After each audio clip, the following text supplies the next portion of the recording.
ভালো তেলাওয়াত করেছে, নিজস্ব একটি সুর সে এখানে প্রয়োগ করেছে। তেলাওয়াত বিশ্বমানের এবং অনেক মজবুত ইয়াদ, আর তাজবিদও মাশাআল্লাহ ভালোই। এত বড় স্টেজে পড়তেছে, তার মধ্যে কোনো বই নেই। আল্লাহু আকবার, আল্লাহু আকবার। কুষ্টিয়া থেকে আগত ঢাকার মার্কাজু ফাজিল কোরআনের ছাত্র হাফেজ আসিফ বিন আশরাফ। আল্লাহ আল্লাহ আল্লাহ আল্লাহ। আসসালামু আলাইকুম ওয়া রাহমাতুল্লাহি ওয়া বারাকাতুহু। ওয়ালাইকুম আসসালাম ওয়া রাহমাতুল্লাহি ওয়া বারাকাতুহু। কোরআনুল কারীম থেকে আজকে তুমি পছন্দ মতো তেলাওয়াত করো। আউযু বিল্লাহি মিনাশ শাইতানির রাজীম। বিসমিল্লাহির রহমানির রহিম।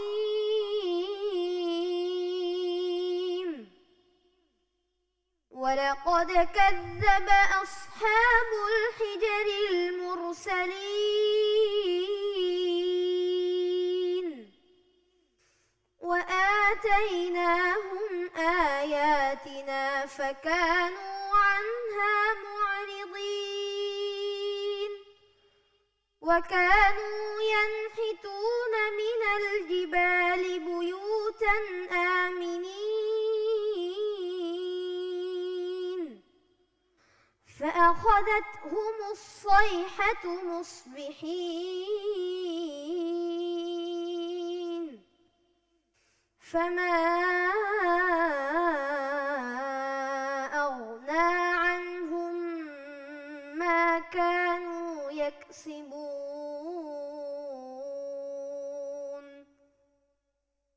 وما خلقنا السماوات والأرض وما بينهما إلا بالحق وإن الساعة لآتية فاصفح الصفح الجميل إن ربك هو الخلاق العليم ولقد آتيناك سبعا من المثاني والقرآن العظيم لا تمدن عينيك إلى ما متعنا به أزواجا منهم ولا تحزن عليهم واخفض جناحك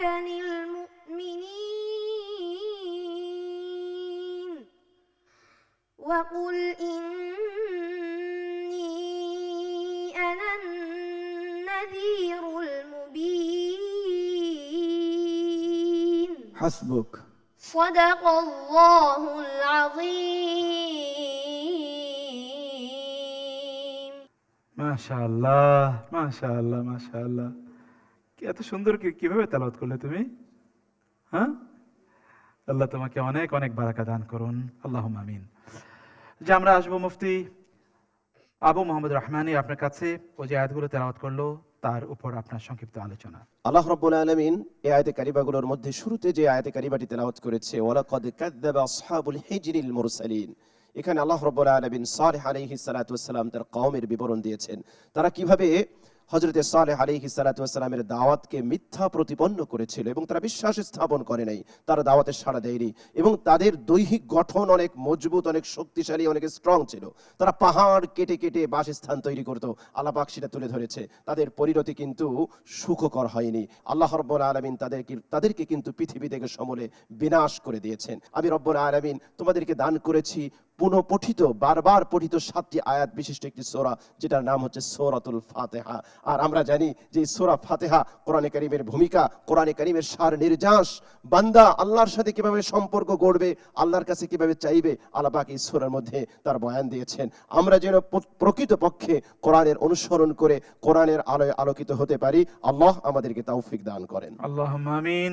আসবে ডক্টর ওয়ালিউর রহমান খান আপনার কাছে। ভালো তেলাওয়াত করেছে, নিজস্ব একটি সুর সে এখানে প্রয়োগ করেছে। লা তামুদ্দান্না আইনাইকা, এখানে আইনাইকা স্পষ্টভাবে হয়নি, এটি চেষ্টা করবে। অন্যান্য জায়গায়ও তোমার কিছু মেহনত করলে অনেক ভালো হবে। আল্লাহ তাআলা তোমাকে সামনে আরো সুন্দর করার তৌফিক দিন, আমিন। আল্লাহুম্মা আমিন। মোহতারাম নাজির মাহমুদ, আপনার মন্তব্য। ছোট্ট মানুষ কিন্তু তার পড়ার মধ্যে যথেষ্ট মুনশিয়ানা ছিল, মাশাআল্লাহ। যে ছোটোখাটো পরামর্শগুলো দেওয়া হয়েছে এটা খুবই সূক্ষ্ম থেকে সূক্ষ্মতর বিষয়। তোমরা যাতে বিশ্ব পরিমণ্ডলে যে ভালো করতে পারো সেই জন্য তোমাদেরকে এই পরামর্শগুলো তোমরা মনে রাখবে এবং সামনে আরো ভালো করবে আশা করা যাচ্ছে। তোমার মধ্যে সে ট্যালেন্ট আছে, আল্লাহ কবুল করো। মোহতারাম কাজী আবু হুরায়রা, আপনার কাছে। পৃথিবীতে যত উম্মাহ সৃষ্টি করেছেন আমরা সকলের সর্বশেষ, কিন্তু আগের উম্মাহগুলো কত শক্তিশালী ছিল। তারা খোদাদ্রোহী ছিল নবীদের সঙ্গে, আম্বিয়া আলাইহিস সালামের সঙ্গে, তাদের নিজ নিজ গোত্রের নবীদের সঙ্গে কি ব্যবহার করেছে, কিন্তু তাদেরকে আল্লাহ তাআলা কিভাবে পাকড় করেছেন। এই যে শক্তিশালী হয়েও আল্লাহর সামনে কিছুই না, একটা গজব আযাবের সাথে সাথে তারা নিশ্চিহ্ন হয়ে গিয়েছে। সুতরাং তোমরা তো শুধু মুহাম্মদ সাল্লাল্লাহু আলাইহি ওয়াসাল্লামের রহমতের কারণে বেঁচে আছো, এইভাবে ম্যাসিভলি তোমাদের উপরে কোনো আযাব গজব আসছে না, কিন্তু আল্লাহ তাআলা ছাড় দেন, ছেড়ে দেন না, আমাদেরকে সতর্ক করছেন। তো আমরা যেন আল্লাহ তাআলার এই কোরআনের বাণী মর্মে মর্মে উপলব্ধি করে আল্লাহর সেই বাণীগুলো অনুসরণ করে আমরা যেন সতর্ক হই, সেই আশাবাদ ব্যক্ত করছি দর্শক ভাইদের কাছে। অনেক ধন্যবাদ আপনাকে। আমরা আসবো আজকের প্রধান অতিথি প্রফেসর ডক্টর চৌধুরী মাহমুদ হাসান স্যার, আপনার কাছে। কোরআন আমাদেরকে মানুষ করতে এসছে, ঠিক। আল্লাহর অনুগত বান্দা হিসাবে তার যে সমস্ত বিধিমালা তিনি দিয়েছেন সেগুলো অনুসরণ করার জন্য মানুষের মাধ্যমে আল্লাহ তাআলা ওহী মানুষের কাছে পেশ করেছেন। কিন্তু বিজ্ঞানের কথাগুলি যেগুলি দিয়েছে, যেগুলি আমরা জানি মহাবিশ্ব সম্পর্কে, বিগ ব্যাং সম্পর্কে, প্রথম প্রাণী সৃষ্টি হয়েছে পানি থেকে, এগুলি সায়েন্টিফিক্যালি অল এস্টাবলিশড। এগুলি ইন্ডিকেট করছে যে 1400 বছর আগে এই বিজ্ঞানের এই জিনিসগুলি সেই সময়ে কোনো মানুষের কাছে জানা ছিল না। ঠিক। এটা কনফার্ম করছে যে কোরআন আল্লাহর পক্ষ থেকে অবতীর্ণ, এটা মুহাম্মদ সাল্লাল্লাহু আলাইহি ওয়াসাল্লাম নিজে কোনো লিখিত নয়। এটা একটা বড় প্রমাণ রয়েছে আমাদের এটাই। আরেকটি পয়েন্ট হচ্ছে কোরআনের মধ্যে প্রায় 502 প্লেসেস, 502 সম্ভবত, চিন্তা করার জন্য, আমাদের গভীর চিন্তা করার জন্য, পৃথিবী সম্পর্কে, স্রষ্টা সম্পর্কে, মহাবিশ্ব সম্পর্কে আমাদেরকে অনুপ্রাণিত করেছে। ইন আদার ওয়ার্ডস, কোরআন আমাদেরকে ইন্সপায়ার করে গবেষণা করার জন্য, রিসার্চ করার জন্য, যাতে করে আমরা আল্লাহর শ্রেষ্ঠত্বকে আরও বেশি অনুধাবন করতে পারি। তো এটাই যদি আমাদের দর্শকরা অনুধাবন করে, বুঝে এবং আমল করে, যেটা আল্লাহর শ্রেষ্ঠত্ব, কোরআন আল্লাহর পক্ষ থেকে নাজিল হয়েছে, সর্বশ্রেষ্ঠ গ্রন্থ, যেন সেটাকে আমরা অনুসরণ করি। মূল কথা হচ্ছে অনুসরণের ভিতর দিয়েই আমাদের আমল পরিবর্তন করতে হবে, তাহলে আমি ভালো মানুষ হব, পৃথিবী একটি ভালো মানুষের দেশ হোক, একটা পৃথিবী গ্লোব হবে পৃথিবীর ভালো মানুষের। ধন্যবাদ, আসসালামু আলাইকুম। অনেক ধন্যবাদ আপনাকে, জাযাকাল্লাহ খায়ের স্যার। খুব ভালো তেলাওয়াত হয়েছে ভাইয়া, পরামর্শগুলো মাথায় রাখবে, মনে রাখবে। আল্লাহ তোমাকে কবুল করে নিন। আল্লাহ আল্লাহ আল্লাহ আল্লাহ আল্লাহ আল্লাহ। আসসালামু আলাইকুম ওয়া রাহমাতুল্লাহি ওয়া বারাকাতুহু। وعليكم السلام ورحمة الله وبركاته. اقرأ من قول الله عز وجل. أعوذ بالله من الشيطان الرجيم. بسم الله الرحمن الرحيم. ولله غيب السماوات والأرض. أعوذ بالله من الشيطان الرجيم. بسم الله الرحمن الرحيم. ولله غيب السماوات والأرض وإليه يرجع الأمر كله فاعبده وتوكل عليه. ولله غيب السماوات والأرض وما أمر الساعة إلا كلمح البصر. ولله غيب السماوات والأرض وما أمر الساعة إلا كلمح البصر أو هو أقرب إن الله على كل شيء قدير والله أخرجكم من بطون أمهاتكم لا تعلمون شيئا وجعل لكم السمع والأبصار والأفئدة لعلكم تشكرون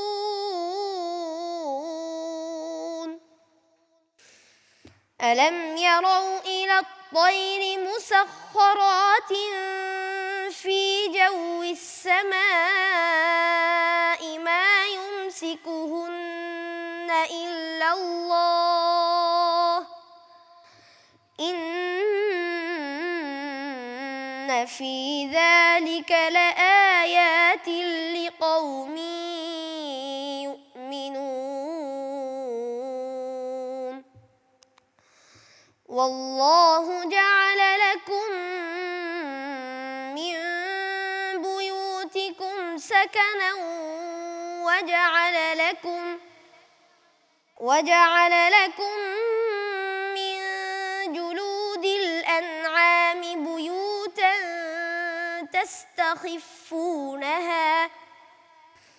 تستخفونها يوم ظعنكم ويوم إقامتكم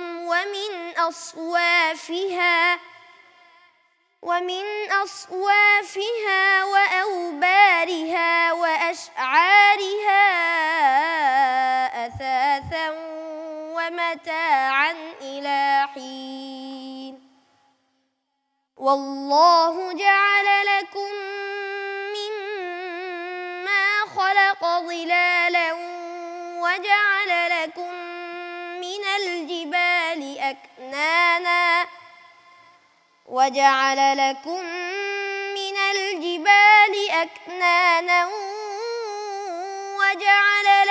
سرابيل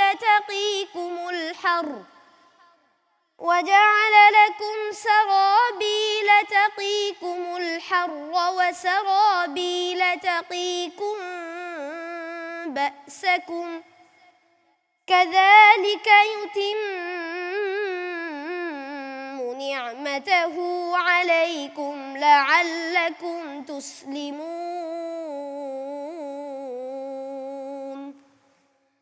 فإن تولوا فإنما عليك البلاغ المبين يعرفون نعمة الله ثم ينكرونها وأكثرهم الكافرون حسبك صدق الله العظيم মাশাআল্লাহ আসিম। আমরা আসবো শেখ নেসার আহমদ নাসিরি আপনার কাছে। অনেক সুন্দর তেলাওয়াত করেছে। প্রথমত কোনো তাম্বি ছাড়া, কোনো ভুল ছাড়া, কোনো দোহরানো ছাড়া সে পড়েছে মাশাআল্লাহ। কিছু মুলাহাজা হলো, সে যখন পড়ছিল আউ হুয়া আকরাব, বার মধ্যে যে কলকলার তিনটি স্তর। প্রথম হলো যখন জজম থাকে কম কলকলা হয়, যখন এটি ওয়াকফ হয়ে যায় তখন কলকলা বেশি করতে হয়, কলকলায় কবি বলে। সে যখন আকরব পড়ছে কলকলায় জয়ফের মতো হয়ে গেছে। প্রথমত স্তর হলো জয়ীব কম কলকলা, কিন্তু এখানে ওয়াকফ হয়েছে আকরবে বেশি হবে কলকলা। তারপরে নাউ, এখানে এসে কাফের মধ্যে কিন্তু সিদ্ধা আছে, সিদ্ধাও ছেড়ে দিয়েছে, আবার হামসও ছেড়ে দিয়েছে। তারপরে হলো তাকিকুমুল হার, রর মধ্যে কিন্তু তাজদিদ, সেখানে ওয়াকফ করেছো তাজদিদ রয়েছে। রর মধ্যে রয়েছে তাওয়াসসুত, আবার সেখানে তাজদিদ রয়েছে। এগুলি যদি তুমি আরও খেয়াল করে পড়ো, তোমার যেহেতু ভালো ইয়াদ আছে ইনশাআল্লাহ, তুমি অনেক দূর এগিয়ে যেতে পারবে ইনশাআল্লাহ। আসবো মোহতারাম নাজির মাহমুদ ভাই আপনার মন্তব্য শোনার জন্য। চমৎকার পড়েছে আসলে। ওস্তাদগণ তোমার উন্নয়নের জন্য, তোমার উন্নতির জন্য ছোট ছোট কিছু টিপস দিয়েছে, যেটা আন্তর্জাতিক পরিমণ্ডলে তোমার কাজে লাগবে, সেটাও তুমি শুনবে। মুক্তার ভাই, ওরা যখন আসে এই ছোট ছোট বাচ্চারা, আমার ভয় লাগে যে ওরা কি পারবে, কিন্তু আমাদের ধারণাকে মানে পাল্টে দিয়ে ওরা ওদের প্রতিভাকে তারা বিকশিত করছে। ঠিক একেবারে আশ্চর্য হয়ে যেতে হয়। আল্লাহ রাব্বুল আলামিন আমাদের এই সন্তানগুলিকে কবুল করে নিন। আল্লাহুম্মা এরা আমিন। সত্যিই ট্যালেন্ট, এত বেশি ট্যালেন্ট, এদেরকে পরবর্তীতে খুব নার্সিং করা দরকার, জাতির জন্য, দেশের জন্য, মানব জাতির জন্য তাদেরকে নার্সিং করা দরকার। এই জন্য আমাদের যারা এই পুষ্টিসহ যারা আছেন এবং যারা বিত্তশালী আছেন তাদের আসলে এগিয়ে আসা দরকার। আল্লাহ পাক সকলকে সেটা বোঝার তৌফিক দান করুন। আমরা আসবো মুফতি আবু মোহাম্মদ রহমানী আপনার কাছে। ও যে আয়াতগুলো তেলাওয়াত করলো তার সংক্ষিপ্ত তাফসীর। আসিফ বিন আশরাফ সূরা নাহলের ৭৭ নম্বর আয়াতে কারিমা থেকে ৮৩ নম্বর আয়াতে কারিমা পর্যন্ত তেলাওয়াত করেছে। মোহতারাম, আমরা আমাদের দৈনন্দিন জীবনে অনেক সময় আমরা দেখি যে অনেককে মর্যাদার আসনে বসাতে গিয়ে অনেক সময় তার যে সীমারেখা সেটা লঙ্ঘন করে ফেলে। আমরা দেখে থাকি যে কিছু মানুষ এমন আছে যারা তাদের পীর, ফকির, শায়েখ, মাশায়েখ তাদেরকে মনে করে যে তারা অদৃশ্যের খবর জানেন। আল্লাহ সুবহানাহু ওয়া তাআলা তার তেলাওয়াতকৃত আয়াতে কারিমার মধ্যে স্পষ্ট ভাষায় জানিয়ে দিয়েছেন যে নবমণ্ডল এবং ভূমণ্ডলের অদৃশ্যের জ্ঞান একমাত্র আল্লাহ সুবহানাহু ওয়া তাআলা তার কাছেই আছে। এমনকি নবী করিম সাল্লাল্লাহু আলাইহি ওয়াসাল্লাম আল্লাহ সুবহানাহু ওয়া তাআলা তাকে যতটুকু গায়েবের খবর জানিয়েছেন তিনি ততটুকুই জানেন। সহিহ বুখারীর এক হাদিসের মধ্যে এসেছে, রুবাইয়া বিনতে মুআওয়িজ রাদিয়াল্লাহু তাআলা আনহা, লম্বা হাদিস, আমি খুব সংক্ষেপে বলছি। তিনি বলেন যে আমার বাড়িতে রাসূল আসলেন, ওই সময় ওইটা ছিল তার বিয়ের পরবর্তী অনুষ্ঠান। তখন ছোট ছোট কিছু বালিকা তারা বদরের যুদ্ধে যারা শহীদ হয়েছে তাদের বীরত্ব গাথা ইতিহাস আবৃত্তি করতেছিলেন। এক পর্যায়ে একটা মেয়ে বলে ফেললেন, অফিনা নাবিয়্যুন ইয়ালামু মা ফি গাদ, আমাদের মধ্যে এমন একজন নবী আছেন আগামীকাল কি হবে তা তিনি জানেন। নবী করিম সাল্লাল্লাহু আলাইহি ওয়াসাল্লাম সঙ্গে সঙ্গে বললেন, লা তাকুলি হাদা, না খবরদার এটা বলো না, ওয়াকুলি মা কুনতি তাকুলিন, তুমি ইতোপূর্বে যা বলতেছিলে তা বলো। তো স্পষ্ট ভাষায় নবীজি এটাকে প্রত্যাখ্যান করেছেন। তো আল্লাহ রাব্বুল আলামিন এখানে সেটা স্পষ্ট করেছেন যে অদৃশ্যের জ্ঞান একমাত্র আল্লাহ সুবহানাহু ওয়া তাআলা তার কাছে আছে। এরপরে আল্লাহ সুবহানাহু ওয়া তাআলা তার কুদরতের বহিঃপ্রকাশ ঘটিয়েছেন। দুই একটি কথা না বললেই নয়, আল্লাহ পাক এত চমৎকারভাবে উপস্থাপনা করেছেন যে মানুষকে যখন আল্লাহ পাক সৃষ্টি করেছেন, আমরা যখন মাতৃ গর্ভ থেকে ভূমিষ্ঠ হয়েছি, আল্লাহ বলছেন তোমরা কিচ্ছু জানতে না, এই যে তোমাদের বিবেক, তোমাদের জ্ঞান, এগুলো আমি রব্বুল আলামিন তোমাদেরকে দিয়েছি। তিনি আমাদেরকে চোখ দিয়েছেন, তার ডিটেলস বয়ান আল্লাহ পাক দিয়েছেন। এরপরে কিভাবে আল্লাহ পাক আমাদেরকে পাহাড় দিয়ে ছায়ার ব্যবস্থা করেছেন, পোশাকের ব্যবস্থা করেছেন, তার বয়ান দিয়েছেন। শেষের দিকে আল্লাহ পাক বলছেন যে এই যে নেমাত, এগুলোকে যারা অস্বীকার করে তারা তো কাফের ছাড়া আর কিছুই নয়। কোনো চিন্তাশীল মানুষ, কোনো বিবেক সম্পন্ন মানুষ এটাকে অস্বীকার করার কোনো সুযোগ নেই। তাই আসুন না আমরাও আল্লাহর নেমাত রাজির কথা স্মরণ করে আল্লাহর কৃতজ্ঞশীল বান্দা হওয়ার চেষ্টা করি। বারাকাল্লাহ ফিক, অনেক ধন্যবাদ তোমাকে ভাইয়া, বেশ ভালো তেলাওয়াত ছিল। তোমার জন্য অনেক দোয়া রইল এবং ওস্তাদগণ যে পরামর্শ দিয়েছেন এগুলোকে অ্যাপ্লাই করার চেষ্টা করবে ইনশাআল্লাহ। الله الله الله الله الله. السلام عليكم ورحمة الله وبركاته. وعليكم السلام ورحمة الله وبركاته. اقرأ من قول الله عز وجل. أعوذ بالله من الشيطان الرجيم. بسم الله الرحمن الرحيم. ولقد أرسلنا إلى ثمود أخاهم صالحا. أعوذ بالله من الشيطان الرجيم. بسم الله الرحمن الرحيم. ولقد أرسلنا إلى ثمود أخاهم صالحا أن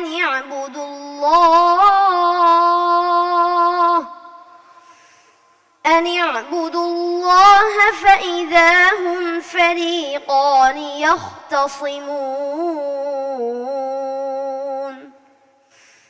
قال يا قوم لم تستعجلون بالسيئة قبل الحسنة لولا تستغفرون الله لعلكم ترحمون.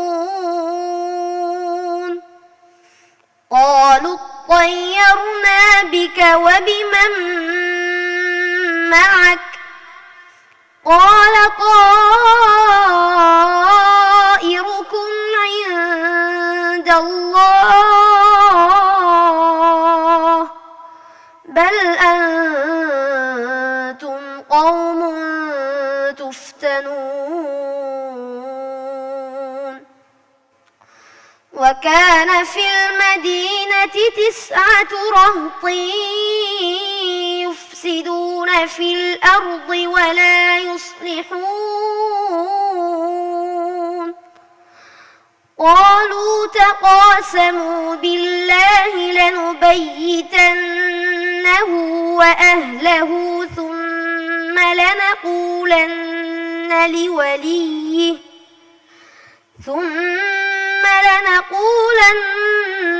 لوليه ما شهدنا مهلك أهله وإنا لصادقون ومكروا مكرا ومكرنا مكرا وهم لا يشعرون فانظر كيف كان عاقبة مكرهم أنا دمرناهم وقومهم أجمعين فتلك بيوتهم خاوية بما ظلموا إن في ذلك لآية لقوم يعلمون وأنجينا الذين آمنوا وكانوا يتقون ولوطا إذ قال لقومه أتأتون الفاحشة وأنتم تبصرون حسبك صدق الله العظيم মাশাআল্লাহ, অসাধারণ অনবদ্য তেলাওয়াত। আলহামদুলিল্লাহ, আলহামদুলিল্লাহ। শেখ নেসার আমাদের নাসিরি, সে বুঝতে পেরেছে আজকে অনেক ভালো তেলাওয়াত করেছে। এত বড় স্টেজে পড়তেছে, তার মধ্যে কোনো বই নেই। আল্লাহু আকবার, আল্লাহু আকবার। তো তোমার জন্য কয়েকটা মুলাহাজা হলো, তুমি যখন পড়তেছিলে ইয়াখতাসিমুন, এর খাটা হবে রাখাওয়া, এটা শক্তর মতো হয়ে গেছে। মাআক লাস্টে শেষে গিয়ে তুমি হামস করতে হবে। প্রথমে তোমাকে সিদ্ধা করতে হবে, প্রথম শক্ত মাআক সিদ্ধা হয়ে গেছে, মাআক পরে হামস হয়ে গেছে, দুইটা তোমাকে আদায় করতে হবে। ওমাকারু মাকরা ওমাকারনা মাকরা ওহুম লা ইয়াশউরুন, প্রথম যখন তুমি পড়ছিলা ওমাকারু মাকরা, এই হামস হয় নাই। এরপরে আবার যখন পড়ছো ওমাকারু মাকরা ওমাকারনা মাকরাও, তখন হামস হয়েছে। তো সবগুলোতে তোমাকে এক লেভেলে পড়তে হবে। ইনশাআল্লাহ তুমি অনেক দূর এগিয়ে যাবে, তুমি বাংলাদেশের জন্য বিশ্বজনী আসবে ইনশাআল্লাহ। ইনশাআল্লাহ, আল্লাহ তাআলা তাকে কবুল করে নিন। আমিন। নাজির মাহমুদ ভাই, আপনার মন্তব্য? খুবই ভালো পড়েছে এবং সবগুলো পর্বের চেয়ে আজকে সে বেশি ভালো পড়েছে। প্রত্যেকটা ছেলেই দিন দিন ভালো করতেছে। আলহামদুলিল্লাহ, আলহামদুলিল্লাহ। তুমি এভাবে এগিয়ে যাও, প্রতিদিন তোমাকে নিজেকে ছাড়িয়ে যেতে হবে। আমরা আসবো ডক্টর ওয়ালিউর রহমান খান আল আজহারি আপনার কাছে। আসিফ অর্থ তো ঝঞ্ঝাবায়ু, তো কোরআন নিয়ে সে ওই গতিতেই যেন এগিয়ে চলেছে, যথেষ্ট আত্মবিশ্বাসের সঙ্গে পড়েছে, কণ্ঠ ভালো হয়েছে আজকে। তো ইয়াদের দিকে খেয়াল রেখে সামনে অগ্রসর হও, আল্লাহ তাআলা তোমাকে কবুল করুন, আমিন। আল্লাহুম্মা আমিন। কারিয়াতুল মামুন।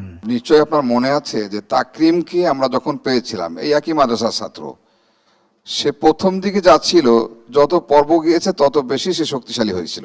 জি, তাই ছোট বন্ধুর অবস্থাটাও এমন মনে হচ্ছে যে বিগত পর্বের চেয়ে আজকে তার পারফরমেন্স ছিল মানে অনেক। আউটস্ট্যান্ডিং। জি, নিশ্চয়ই। জি, তো আল্লাহ তাবারক ওয়া তাআলা ধারাবাহিকতায় তাকে শেষ পর্যন্ত আমাদের সঙ্গে থাকার তৌফিক দান করুন। আল্লাহুম্মা আমিন। অনেক ধন্যবাদ। কারি মোহাম্মদ আনোয়ার হোসাইন। ওর জন্য আমার একটু বলার আছে, সেটা হচ্ছে গলাটাকে আর একটু শানিত করতে হবে, পড়ার মধ্যে একটা রিদম সৃষ্টি করতে হবে, ঢেউ আনতে হবে পড়ার মধ্যে। পড়া যত সুন্দর করবা তত তোমার মূল্য বেড়ে যাবে আল্লাহর কাছে, মানুষের কাছে। মোহতারাম এমদাদ হোসেন, আপনার মন্তব্য শোনার জন্য। একটি বিষয় আমরা লক্ষ্য করছি যে দিন দিন আমাদের আবাসন প্রকল্পগুলো উপরের দিকে উঠছে, অর্থাৎ ফ্লোরগুলো বাড়ছে, এবং এমনও বাসা আছে আমাদের যাদের প্রতিটি রুমই কিন্তু টেলিভিশন অথবা নেটের ব্যবস্থা আছে। আলহামদুলিল্লাহ, এই পবিত্র কোরআনের আলো প্রতিটি বাসায় কোরআনের আলো পৌঁছে দিচ্ছে। এই পবিত্র রমজান মাসে আমরা এখনো যারা কোরআন শিখতে পারিনি, তাদের কাছে আমি বিনীত অনুরোধ করবো, আপনারা যারা শুনছেন, যারা কোরআনকে ভালোবাসেন, কোরআনকে বিশ্বাস করেন, ইনশাল্লাহ আপনারা কোরআন শিখবেন এবং চমৎকারভাবে কোরআন তেলাওয়াত করার চেষ্টা করবেন। আল্লাহ পাক আমাদের সবাইকে কবুল করুন। তোমার জন্য অনেক দোয়া রইল। হ্যাঁ, আরেকবার তোমার জন্য দোয়া। আল্লাহ তোমাকে অনেক ভালো রাখুন। আল্লাহুম্মা আমিন। الله الله الله الله الله السلام عليكم ورحمة الله وبركاته ওয়ালাইকুম আসসালাম ওয়া রাহমাতুল্লাহি ওয়া বারাকাতুহু। أعوذ بالله من الشيطان الرجيم بسم الله الرحمن الرحيم ولا تركنوا إلى الذين ظلموا فتمسكم النار وما لكم من دون الله من أولياء ثم لا تنصرون أعوذ بالله من الشيطان الرجيم بسم الله الرحمن الرحيم ولا تركنوا إلى الذين ظلموا فتمسكم النار وما لكم من دون الله من أولياء وما لكم من دون الله من أولياء ثم لا تنصرون وأقم الصلاة طرفي النهار وزلفا من الليل إن الحسنات يذهبن السيئات ذلك ذكرى للذاكرين واصبر فإن الله لا يضيع أجر المحسنين فلولا كان من القرون من قبلكم أولو بقية ينهون عن الفساد في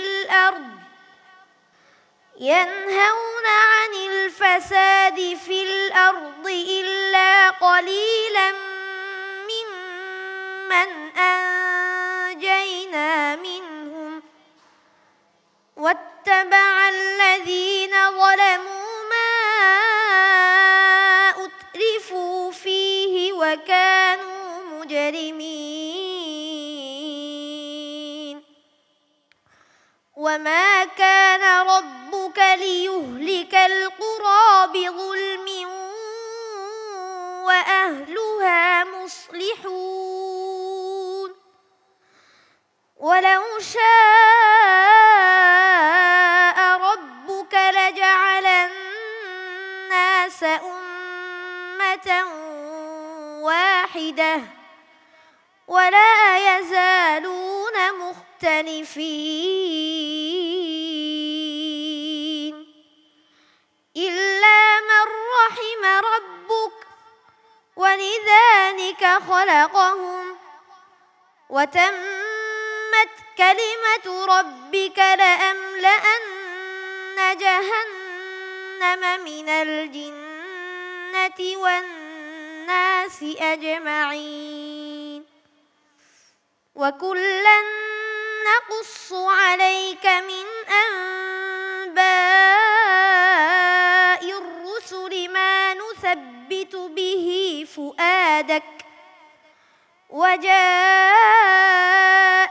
في هذه الحق وموعظة وذكرى للمؤمنين وقل للذين لا يؤمنون اعملوا على مكانتكم إنا عاملون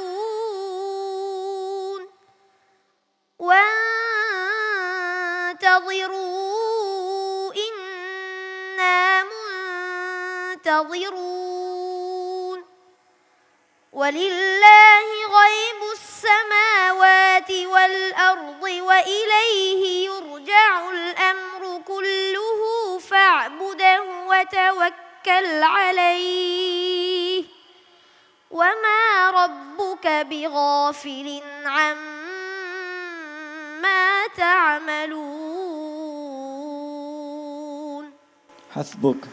صدق الله العظيم.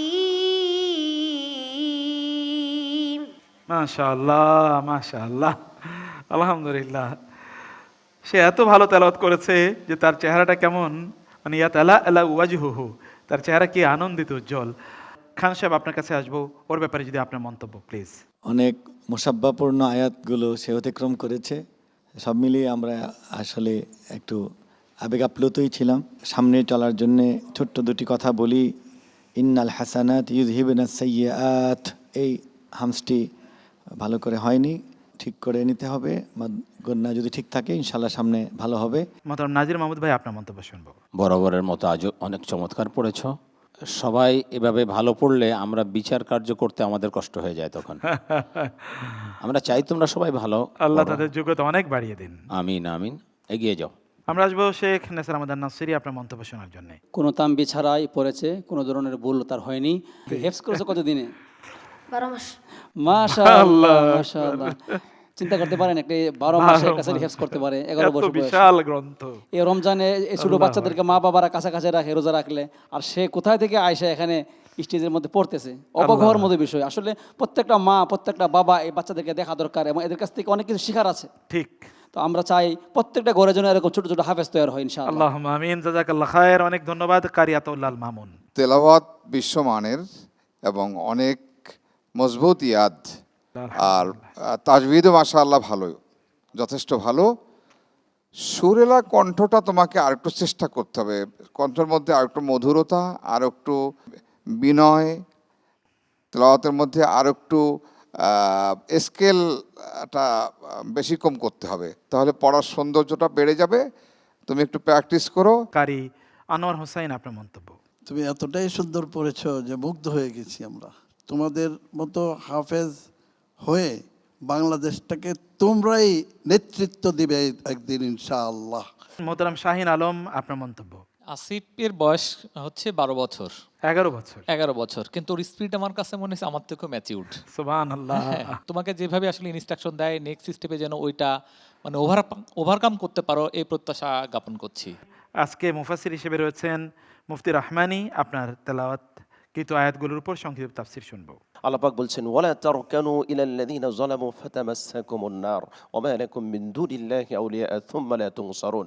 আল্লাহ পাক বলছেন যে তোমরা জালেমদের প্রতি ঝুঁকে পড়ো না, তাদেরকে সহযোগিতা করো না, তাদের প্রতি সহযোগিতার হাত বাড়িয়ে দিও না, সাপোর্ট দিও না, তাহলে হবে কি জাহান্নামের আগুন তোমাদেরকে স্পর্শ করবে। আল্লাহু আকবার। যদি জালেমের সহযোগীদের পরিণাম হতে পারে এই জাহান্নামের আগুন তাদেরকে ঝলসিয়ে দেবে, তাহলে যারা স্বয়ং জুলুম করছে তাদের পরিণতিটা কেমন হবে?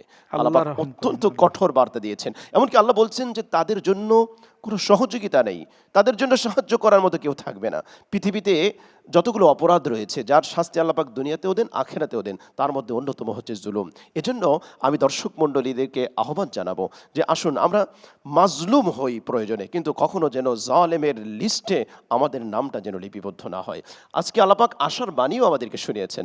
দুনিয়াতে পথ চলতে গিয়ে আমরা অনেক সময় গুনাহ করে ফেলি। আল্লাহ পাক বলছেন, ইন্নাল হাসানাত ইউযহিবুনাস সাইয়্যাত। বান্দারে, তোর গুনাহ হয়ে গিয়েছে, তুই হতাশ হোস না, তুই কিছু ভালো কাজ কর, আমি রব্বুল আলামিন তোর পাপ রাশিগুলোকে আমি মিটিয়ে দেব। সুবহানাল্লাহ, সুবহানাল্লাহ। আল্লাহ সেই বার্তাগুলো আমাদেরকে দিয়েছেন। আল্লাহ সুবহানাহু ওয়া তাআলা অনেক সময় দেখবেন দুনিয়াতে যারা দাওয়াতের কাজ করে, যারা মানুষকে সদ উপদেশ দেয়, আমাদেরকে কিন্তু অনেক সময় কটু কথা শুনতে হয়। অমুকে অপরাধ করছে তাতে আপনার কি, অমুকে এই করছে তাতে আপনার কি, মানে নিজের ব্যক্তি কেন্দ্রিক যে চিন্তা চেতনা বা পুঁজিবাদী যে ধ্যান ধারণা, সেটা আমাদেরকে একেবারে ব্যক্তি কেন্দ্রিক বলে না। আমরা যে মানুষকে নাসিহা পেশ করি এটা পৃথিবীকে টিকিয়ে রাখার জন্য।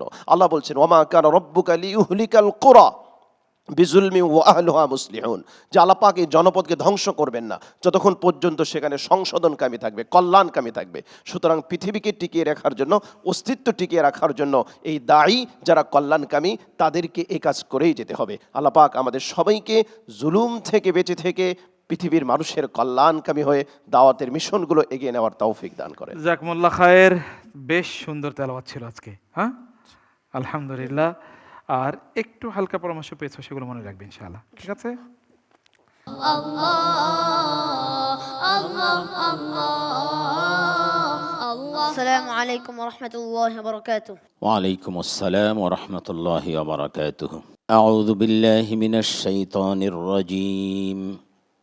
بسم الله الرحمن الرحيم. عالم الغيب فلا يظهر على غيبه أحدا. أعوذ بالله من الشيطان الرجيم. بسم الله الرحمن الرحيم.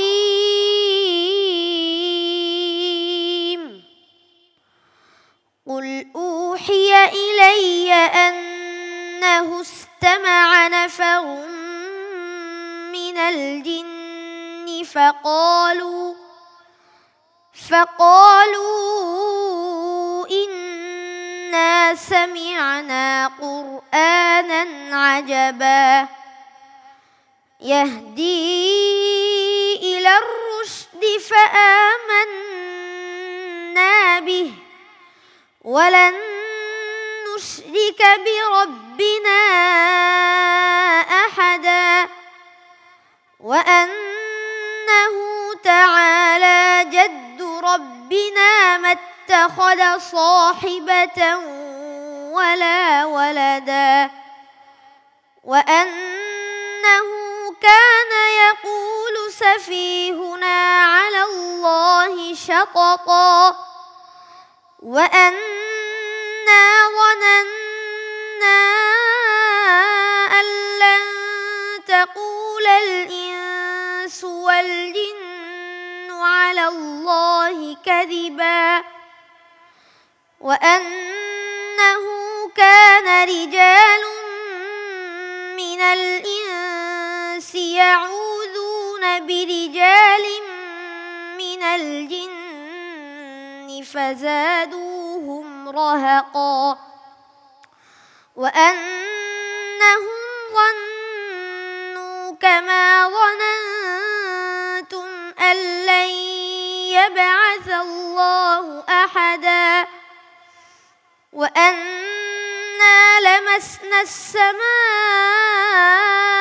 فوجدناها ملئت حرسا شديدا وشهبا وأنا كنا نقعد منها مقاعد للسمع فمن يستمع الآن يجد له شهابا رصدا وأنا لا ندري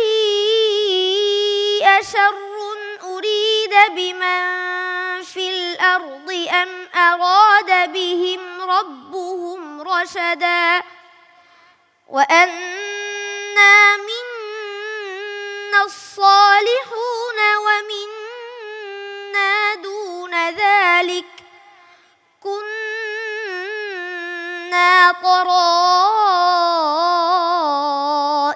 قددا وأنا ظننا أن لن نعجز الله في الأرض ولن نعجزه هربا وأنا لما سمعنا الهدى آمنا به فمن يؤمن بربه فلا يخاف بخسا ولا رهقا وأنا منا المسلمون ومنا القاسطون فمن أسلم فأولئك تحروا رشدا وأما القاسطون فكانوا لجهنم حطبا وأن لو استقاموا على الطريقة لأسقيناهم ماء غدقا لنفتنهم فيه ومن يعرض عن ذكر ربه يسلكه عذابا صعدا হাসবুক। صدق الله العظيم মাশাআল্লাহ, মাশাআল্লাহ, মাশাআল্লাহ, অসাধারণ, মুগ্ধ করার মতো তেলাওয়াত নাজির ভাই, অনবদ্য, একেবারে আপনি যেটাকে বলেন ক্লাসিক্যাল। ঠিকই বলেছেন, ক্লাসিক্যাল তেলাওয়াত, যেটা আমরা আশা করি এই স্টেজে এই পর্বগুলোয় ও সেরকমই করেছে, অনেক ভালো করেছে, সব মিলিয়ে ভালো ছিল। আসবো শেখ নেসার রহমান নাসির, আপনার মন্তব্য শোনার জন্য। অসাধারণ তেলাওয়াত, একেবারে কোনো তাম্বি নেই, কোনো ভুল নেই, কোনো ওয়াকফের মধ্যে কোনো সমস্যা করেনি, সব কিছু মিলে অনেক সুন্দর ছিল। মাশাআল্লাহ, আমরা যেটা চেয়েছি আমরা তার কাছে সেটাই পেয়েছি। কারিয়াতুল আল মামুন, আপনার মন্তব্য। শ্রোতাদের যে বাসনা, যে কামনা, আমাদের ছোট বন্ধু সেভাবেই তেলাওয়াত করেছে। ডক্টর ওয়ালিউর রহমান খান আল আজহারি। আমরা এই সূরাটিকে খুব কঠিন, জটিল বলে জানি। জি, হাফেজে কোরআনরাও এই শেষ দিকের 3-4টি পারার মধ্যে সূরা জিনকে ছোট ছোট আয়াতের কারণে খুব ভয় পান। তো আল্লাহ তাআলা তাকে এমন মেধা দিয়েছেন যে সে সেই ভয়কে জয় করেছে। আমরা আসবো কারি আনোয়ার, আপনার কাছে। ওভারঅল সে ভালো করেছে। আল্লাহ তাআলা তার তেলাওয়াতের মান আরো বাড়িয়ে দেখ। মোহতারাম মুফতি রহমানী, আপনার যে আয়াতগুলো তেলাওয়াত করলো সূরাতুল জিনের, সে বিষয়ে আপনার সংক্ষিপ্ত তাফসীর শুনবো। জিনের একটি দল যে নবী করিম সাল্লাল্লাহু আলাইহি ওয়াসাল্লামের তেলাওয়াত শুনে তারপর ঈমান এনেছে, আল্লাহ রাব্বুল আলামিন তার হাবিবকে সে কথা ব্যক্ত করার নির্দেশ দিয়েছেন। কোরআনে কারীমের যে একটা মোহনীয়, একটা সম্মোহনী একটা শক্তি রয়েছে, জিনদের একটি দল নবী করিম সাল্লাল্লাহু আলাইহি ওয়াসাল্লাম ফজরের সালাত আদায় করতেছিলেন সাহাবায়ে কেরামকে নিয়ে, তারা একটু কোরআন শুনেছে। আপনি ভাবতে পারেন যে কোরআনে কারীমের তিলাওয়াত শুনে বিগত জীবনের সব আকীদা, বিশ্বাস, ধ্যান ধারণা চেঞ্জ করা, এটা কিন্তু চারটিখানি কথা নয়। মুহূর্তের মধ্যেই তা মুহূর্তের মধ্যেই কিন্তু তারা ঈমান এনে তারা মুসলমান হয়েছে।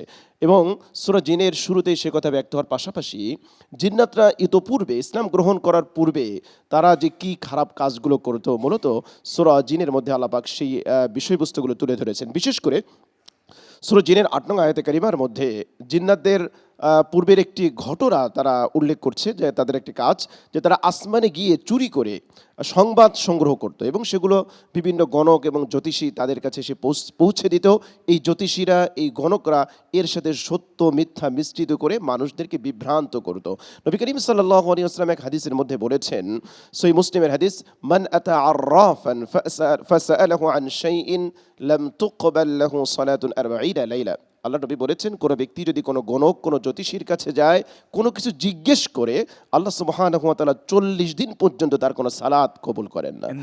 অন্য হাদিসের মধ্যে আরো শক্ত কথা এসেছে, মুসনাদ আহমদের মধ্যে এসেছে, আল্লাহ নবী বলেছেন, মান আতা কাহিনান আও আররাফান, কোনো ব্যক্তি যদি কোনো গণকের কাছে যায়, কোনো জ্যোতিষীর কাছে যায়, সে যা বলে ফাসাদ্দাকাহু, তা বিশ্বাস করে, ফাকাদ কাফারা বিমা উনজিলা আলা মুহাম্মদ সাল্লাল্লাহু আলাইহি ওয়াসাল্লাম, তো মুহাম্মদ সাল্লাল্লাহু আলাইহি ওয়াসাল্লামের উপরে যা নাজিল হয়েছে তারা তা অস্বীকার করে, অর্থাৎ কোরআনকে তারা অস্বীকার করলো, সে কাফের হয়ে গেল। তো এই জন্য আমাদের দেশে অনেক সময় অনেকে, অনেক পীর, অনেক ফকির, অনেক জ্যোতিষী, অনেক গণক, তাদের কাছে গিয়ে কেউ ভাগ্য গণনা করে, কেউ হস্তরেখা গণনা করে, আবার দেখবেন বিভিন্ন জায়গায় টিয়া পাখি নিয়ে বসে আছে, কেউ পাথর বিক্রি করে ভাগ্য পরিবর্তন করে।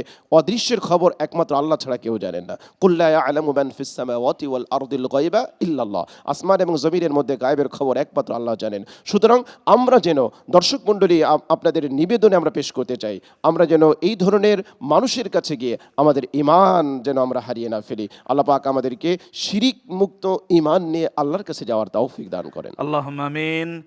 অনেক অনেক ধন্যবাদ আপনাদের সবাইকে। ভালো তেলাওয়াত ছিল, মাশাআল্লাহ। আল্লাহ তাআলার কাছে নিজের জন্য দোয়া করতেই থাকবে এবং কোরআন অনেক বেশি তেলাওয়াত করতে থাকবে, তাইলে আরো বেশি করে কোরআনের সৌন্দর্য তুমি তুলে ধরতে পারবে তোমার কণ্ঠের মাধ্যমে, ইনশাআল্লাহ।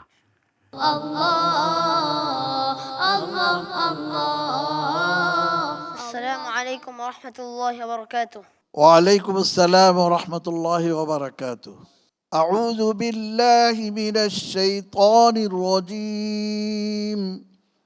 بسم الله الرحمن الرحيم. الله ربكم ورب آبائكم الأولين. أعوذ بالله من الشيطان الرجيم. بسم الله الرحمن الرحيم وتركنا عليه في الآخرين سلام على إبراهيم كذلك نجزي المحسنين إنه من عبادنا المؤمنين وبشرناه بإسحاق نبيا من الصالحين وباركنا عليه وعلى إسحاق ومن ذريتهما محسن وظالم لنفسه مبين ولقد مننا على موسى وهارون ونجيناهما وقومهما من الكرب العظيم ونصرناهم فكانوا هم الغالبين وآتيناهما الكتاب المستبين وهديناهما الصراط المستقيم وتركنا عليهما في الآخرين سلام على موسى وهارون إنا كذلك نجزي المحسنين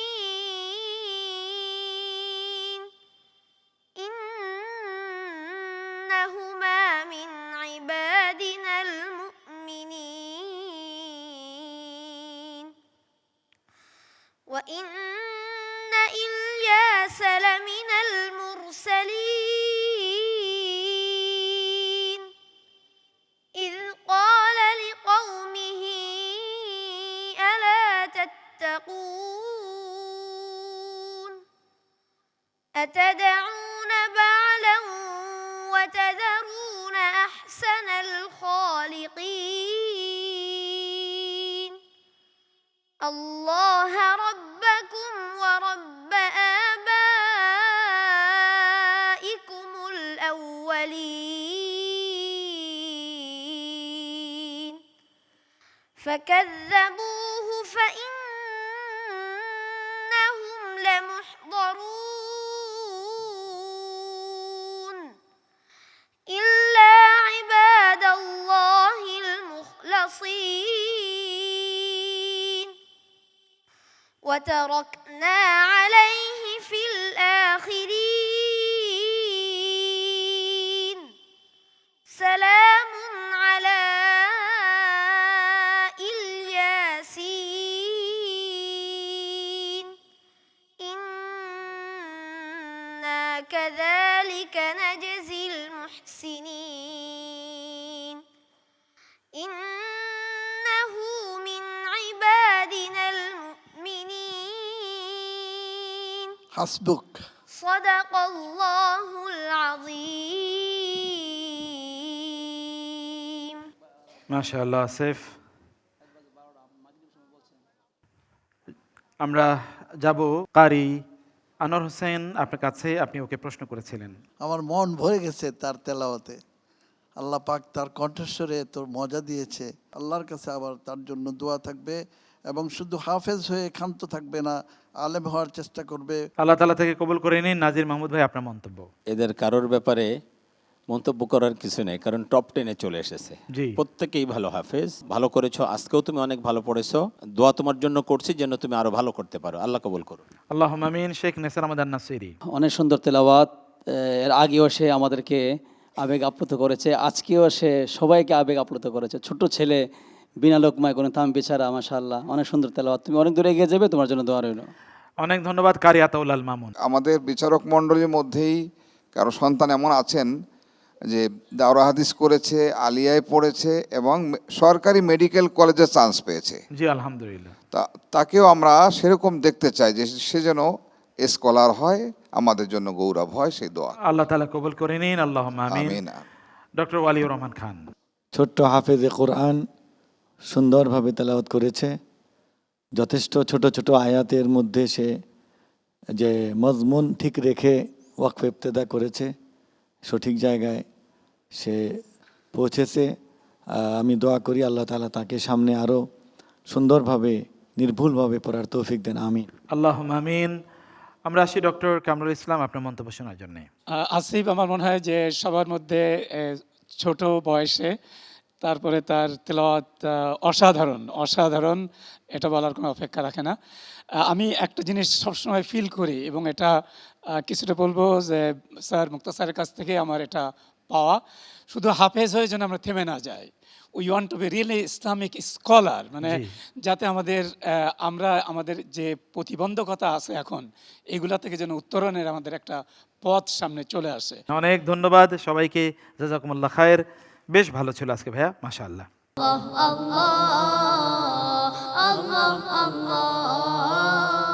আসসালামু আলাইকুম ওয়া রাহমাতুল্লাহি ওয়া বারাকাতুহু। عليكم السلام ورحمة الله وبركاته. أعوذ بالله من الشيطان الرجيم. بسم الله الرحمن الرحيم. قالوا وجدنا آباءنا لها عابدين. أعوذ بالله من الشيطان الرجيم.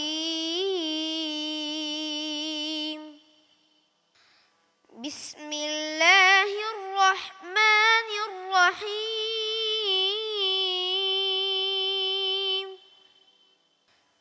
إذ قال لأبيه وقومه ما هذه التماثيل التي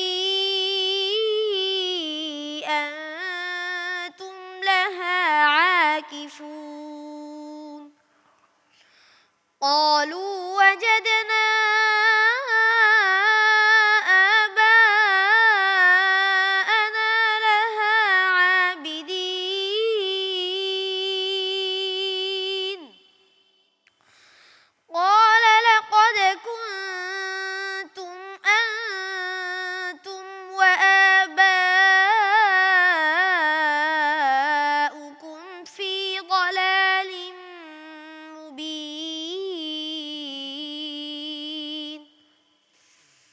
قالوا أجئتنا بالحق أم أنت من اللاعبين.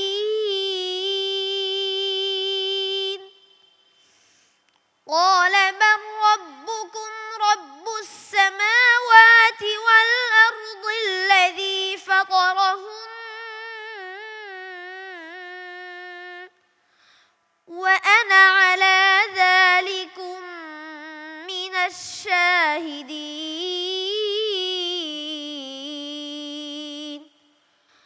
وتالله لأكيدن أصنامكم بعد أن تولوا مدبرين.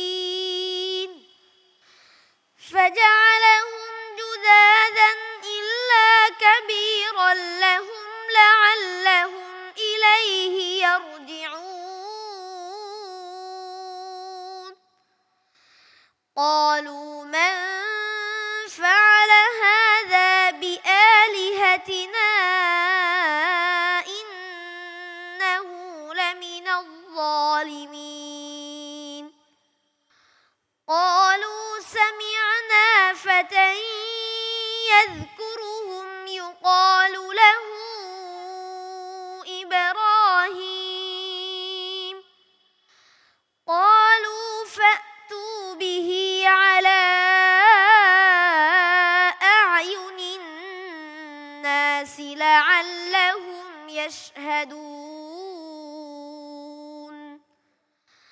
قالوا أأنت فعلت هذا بآلهتنا يا إبراهيم قال بل فعله كبيرهم هذا فاسألوهم إن كانوا ينطقون فرجعوا إلى أنفسهم فقالوا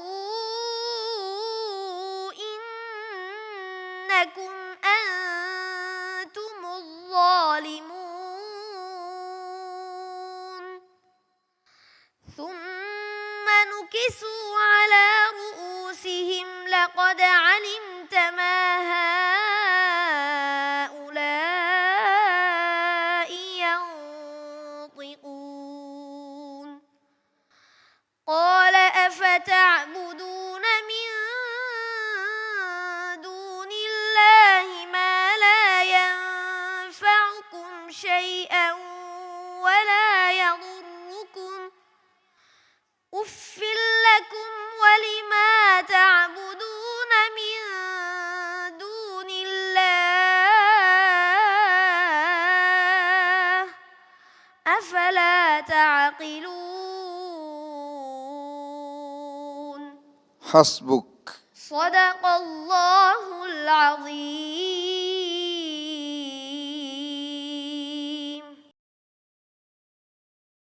আসিফ, মাশাআল্লাহ, চমৎকার তেলাওয়াত করেছো তুমি, আলহামদুলিল্লাহ, বিউটিফুল তেলাওয়াত। আমরা আসবো কারি আতাউল্লাহ মামুন ভাই আপনার মন্তব্য শোনার জন্য। এই যে ছেলেরা যাদের ব্রেনটা এত শার্প আছে, তারা যদি অন্য যে কোনো লেখাপড়া করে, তারাই হবে সেই ক্লাসের বা সেই পড়াশোনার ফার্স্ট ব্যক্তি ইনশাআল্লাহ। আল্লাহ তাবারক ওয়া তাআলা তাকে ভালো আলেম এবং ভালো আমলি মানুষ এবং আধুনিক শিক্ষায় শিক্ষিত হয়ে স্কলার হওয়ার তৌফিক দান করুন। আল্লাহুম্মা আমিন, আল্লাহুম্মা আমিন। শেখ নেসার আহমদ নাসিরি আপনার মন্তব্য। অসাধারণ তেলাওয়াত, বলা মাত্রই বের করে ফেলেছে। আলহামদুলিল্লাহ, আল্লাহু আকবার। আল্লাহ তাআলা তোমাকে বিশ্ববরণ্য একজন হাফিজ আলেম হিসেবে কবুল এবং মঞ্জুর করেন। আল্লাহুম্মা আমিন। মোহতারাম নাজির মাহমুদ ভাই, এদের ব্যাপারে কি বলবো বলেন? এ তো সুপার কম্পিউটার এক একজন, জি, এত শার্প এদের ব্রেন। আমার মনে হয় যে কোরআন শরীফ, পুরো কোরআন শরীফটা ওদের চোখের সামনে, যখন আমরা যে কোনো জায়গা থেকে প্রশ্ন করি ওরা সাথে সাথে সেটা ধরে ফেলে। আল্লাহু আকবার। আসলে আমরা ওদের পরীক্ষা নিতে বসছি, কিন্তু ওরা উল্টা আমাদের পরীক্ষা নিচ্ছে। দোয়া চাই, দোয়া করো যে আল্লাহ আমাদের জন্য যেন সহজ করে দেয়, সহজে যেন বিচার কার্যটা করতে পারি। তোমাদেরকেও আল্লাহ অনেক বড় করুন। আমরা আসবো ডক্টর ওয়ালি রহমান খান আপনার কাছে আপনার মন্তব্য শোনার জন্য। শৈশবেই এরা কোরআন ভালো করে হেফজ করেছে, অনেক মশক করেছে, এই পর্যায়ে এসেছে এবং এখনকার পর্যায়ে এসে আগের আয়াত থেকে শুরু করছে। এটা কোরআনের মুআজিজা এবং মুসলমানদের গৌরবের বিষয়, বৈশিষ্ট্য। মোহতারাম শফিকুল ইসলাম আপনার মন্তব্য। মাশাআল্লাহ, অনেক সুন্দর তেলাওয়াত। আমি ভাবছিলাম আল্লাহ তাআলা যে বলছেন ইন্নামাল মুমিনুনা ইযা যুকিরাল্লাহু ওয়াজিলাত কুলুবুহুম, সে আয়াতের কথা। আসলে সত্যি এই ধরনের তেলাওয়াত শুনলে সবারই ইমান বৃদ্ধি পাবে। এটা অসাধারণ তেলাওয়াত ছিল, মাশাআল্লাহ। ভাইয়া তোমার জন্য অনেক দোয়া রইল, অনেক দোয়া।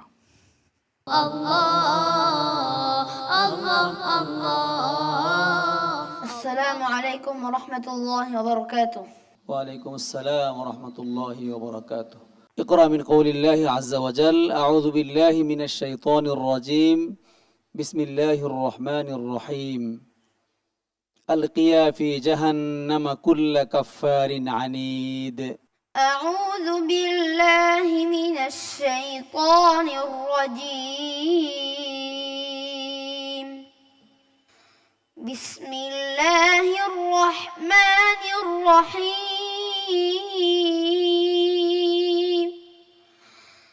ألقيا في جهنم كل كفار عنيد مناع للخير معتد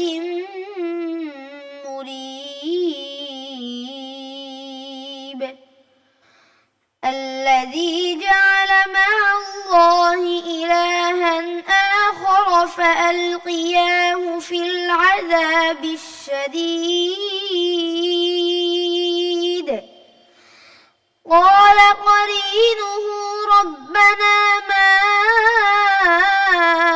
أطغيته ولكن كان في ضلال بعيد قال لا تختصموا لدي وقد قدمت إليكم بالوعيد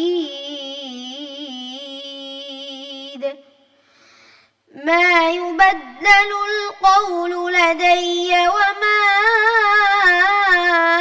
أنا بظلام للعبيد يوم نقول لجهنم هل امتلأت وتقول هل من مزيد وأزلفت الجنة للمتقين غير بعيد هذا ما توعدون لكل أواب حفيظ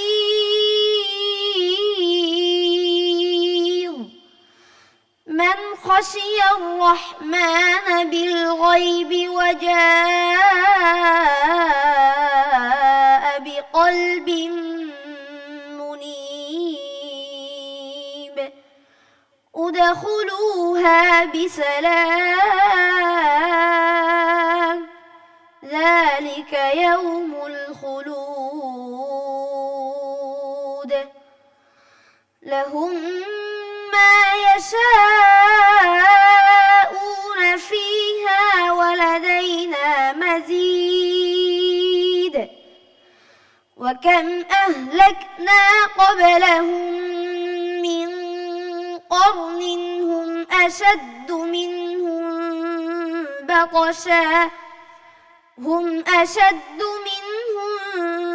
بطشا فنقبوا في البلاد هل من محيص হাসবুক। দ্বিতীয় প্রশ্ন, তোমাকে যে আয়াতটুকু বলে দেওয়া হবে, এই আয়াতটুকু সমস্ত কোরআনে কতবার আছে সবগুলো তোমাকে বলতে হবে। ফি তুগয়ানিহিম ইয়ামাহুন। أعوذ بالله من الشيطان الرجيم في طغيانهم يعمهون أولئك الذين اشتروا الضلالة بالهدى فما ربحت تجارتهم আর কোথায়? في طغيانهم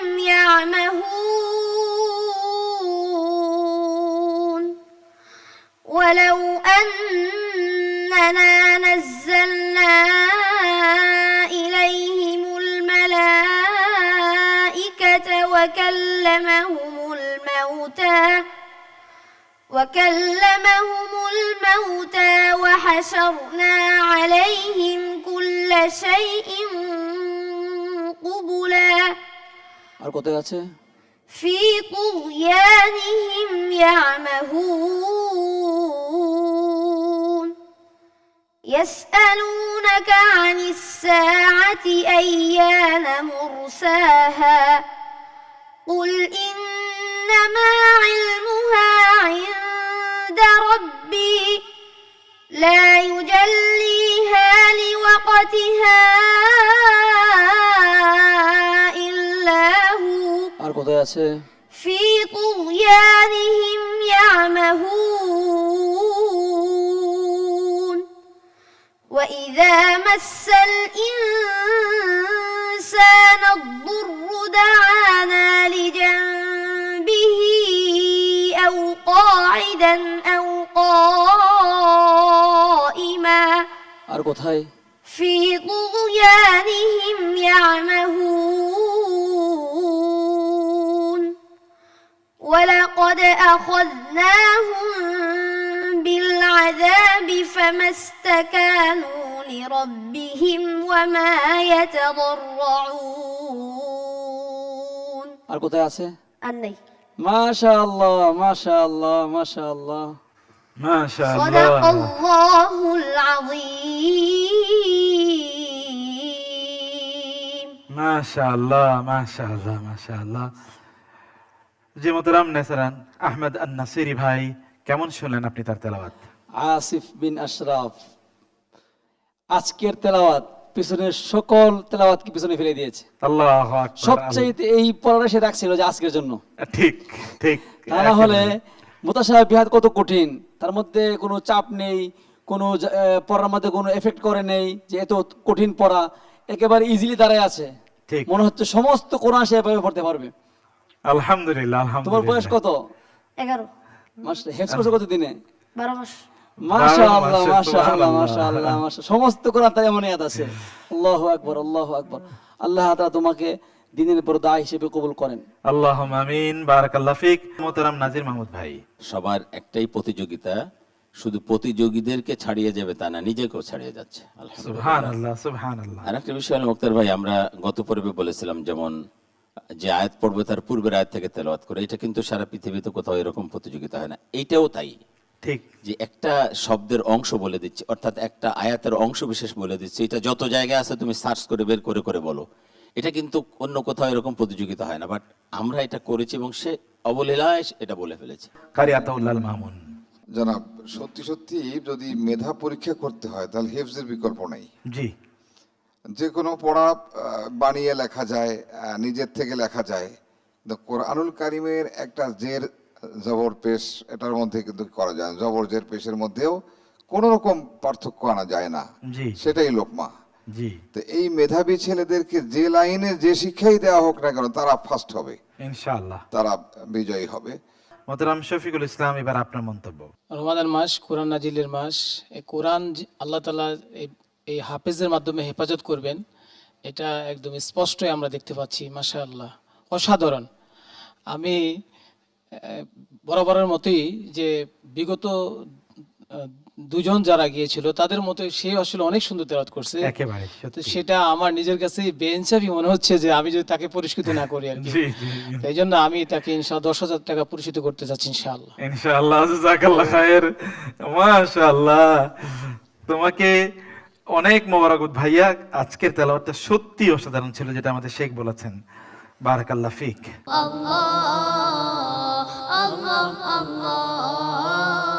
السلام عليكم ورحمة الله وبركاته وعليكم السلام ورحمة الله وبركاته.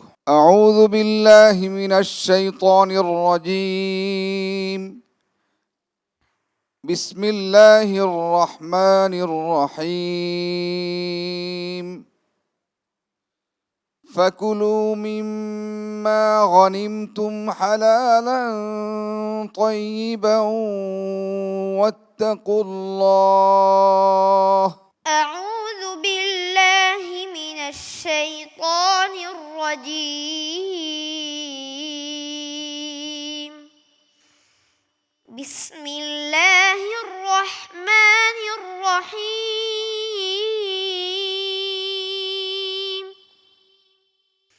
فكلوا مما غنمتم حلالا طيبا واتقوا الله إن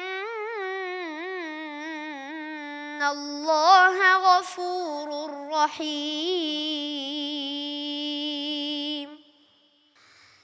يا أيها النبي قل لمن في أيديكم من الأسرى إن يعلم الله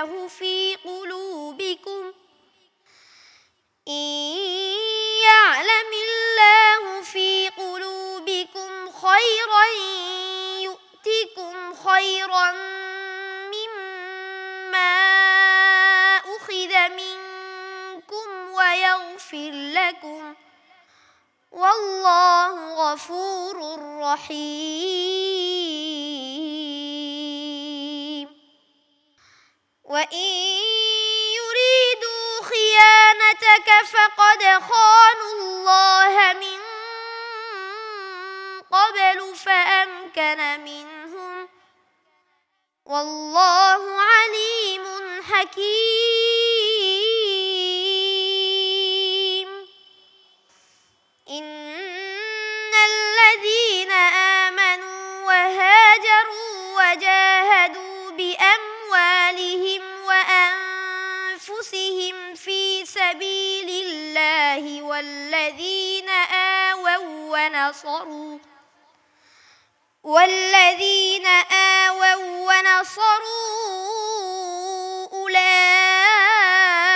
أولئك بعضهم أولياء بعض والذين آمنوا ولم يهاجروا ما لكم من ولايتهم من شيء حتى يهاجروا وإن استنصروكم في الدين فعليكم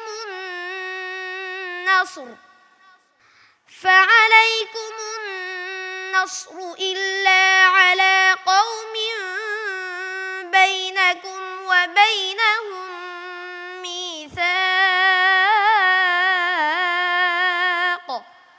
والله بما تعملون بصير والذين كفروا بعضهم أولياء بعض إلا تفعلوه تكن فتنة في الأرض وفساد كبير والذين آمنوا وهاجروا وجاهدوا في سبيل الله والذين آووا ونصروا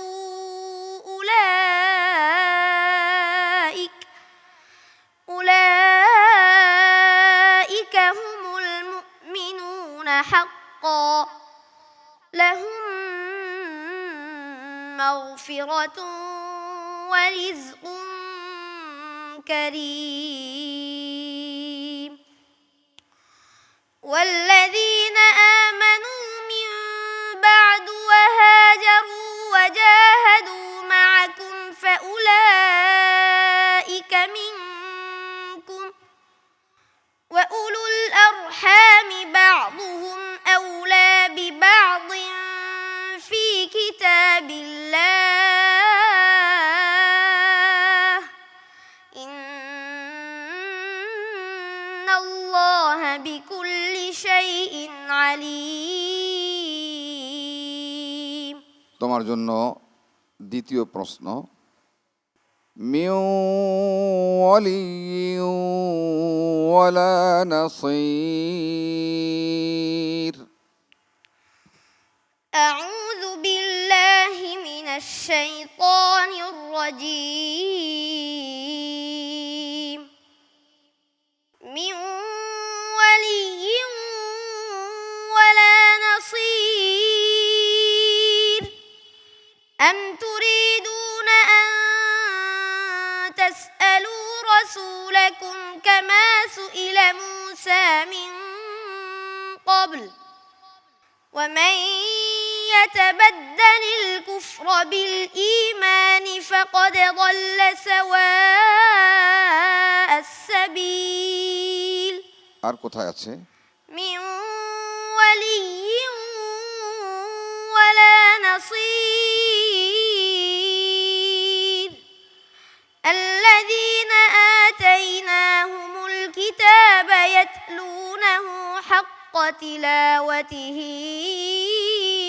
أولئك يؤمنون به আর কোথায় আছে من ولي ولا نصير ومنهم من عاهد الله لئن آتانا من فضله لنصدقن আর কোথায় আছে من ولي ولا نصير لقد تاب الله على النبي والمهاجرين والأنصار الذين اتبعوه في ساعة العسرة আর কোথায় আছে من ولي ولا نصير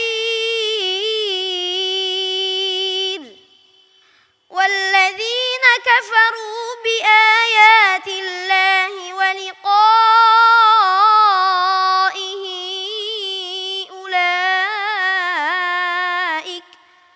আরো কি কোথাও আছে জি বলো من ولي ولا نصير أم اتخذوا من دونه أولياء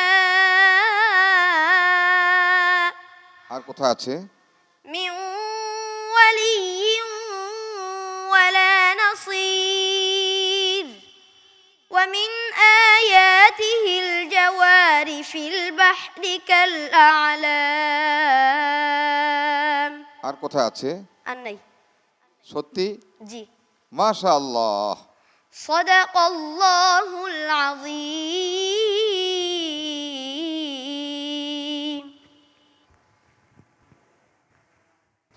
আসিফ,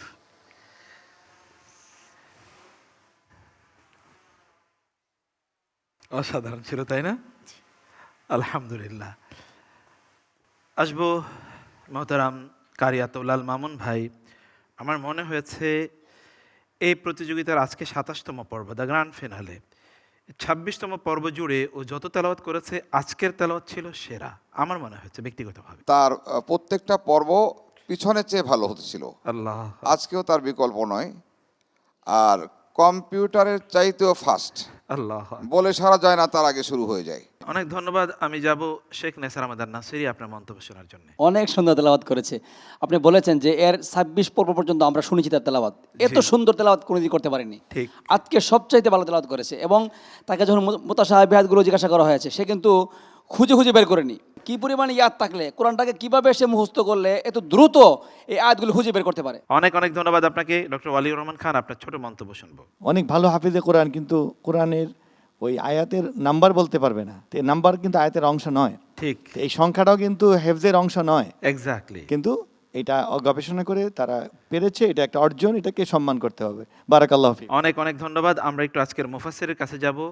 ও যে আয়াতগুলো তেলাওয়াত করলো শুরুতে, সেগুলো একটু সংক্ষিপ্ত তাফসীর শুনবো।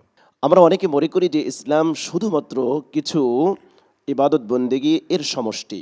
আসলে ঠিক নয়। ইসলাম হচ্ছে পরিপূর্ণ একটি জীবন বিধান, কমপ্লিট কোড অফ লাইফ। এরপরে মোমেনদের সাথে মোমেনের সম্পর্ক, ইসলামী ভ্রাতৃত্ববোধ, এবং মোমেন কখনো অবিশ্বাসীদের সাথে একেবারে অন্তরঙ্গ সম্পর্ক স্থাপন করতে পারে না। তার বয়ান কিন্তু তার তেলাওয়াতের মধ্যে ফুটে উঠেছে। আমরা রবের কাছে দোয়া করি তিনি যেন কোরআনের আলোয় আমাদেরকে আলোকিত হওয়ার তৌফিক দান করেন। আল্লাহুম্মা আমিন। ভাইয়া, তুমি মন ভরিয়ে দিয়েছো। আল্লাহ তাআলা তোমাকে তোমার গোটা অস্তিত্ব জুড়ে মেধা দিয়ে আল্লাহ সুবহানাহু ওয়া তাআলা ভর্তি করে দেন। السلام عليكم ورحمة الله وبركاته ওয়ালাইকুম আসসালাম ওয়া রাহমাতুল্লাহি ওয়া বারাকাতুহু। দর্শক দেখছেন পুষ্টি পবিত্র কোরআন আলো। الله الله الله الله الله الله الله الله الله الله